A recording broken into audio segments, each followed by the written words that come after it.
कहते हैं कुछ खिलौने बच्चों के लिए नहीं, आत्माओं के लिए बनाए जाते हैं।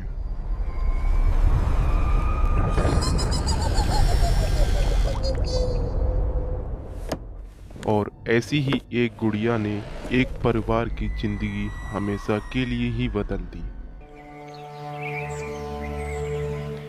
रिया का 7वां जन्मदिन था। घर में खुशी का माहौल था। Happy birthday, dear. Happy birthday to you. रिया बेटा, तुम्हारे लिए एक तोहफा है। Oh, this is so pretty. देखो कितनी प्यारी गुड़िया मिली है। वाह, तुम मेरी बेस्ट फ्रेंड बनोगी। लेकिन उसी रात कुछ अजीब हुआ।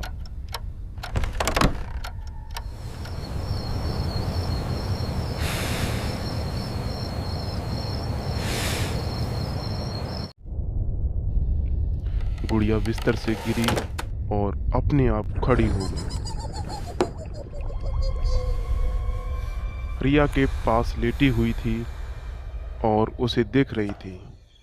अगले दिन माँ ने रिया को हंसते बोलते सुना, लेकिन कमरे में कोई और नहीं था।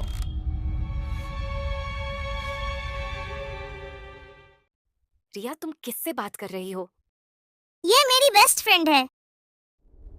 रिया की आंखें खाली लग रही थीं, जैसे उस पर किसी और का कब्जा हो।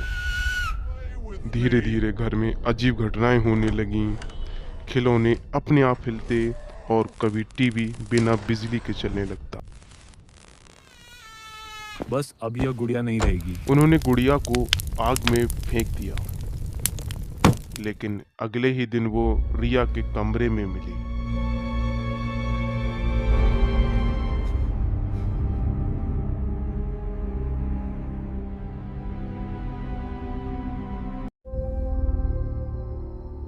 सुनते हो, हमें किसी से मदद लेनी चाहिए।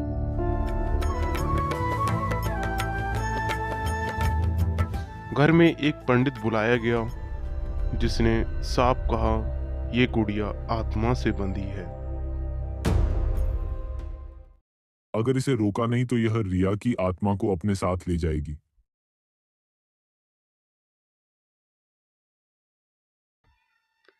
रिया कांपने लगी, उसकी आंखें नीली हो उठी।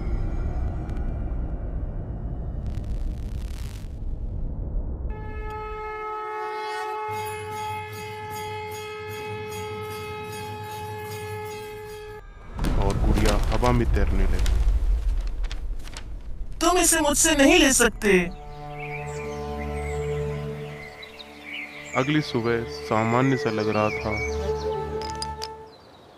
रिया बगीचे में खेल रही थी और माँ भी खिड़की से राहत की सांस लेकर देख रही थी।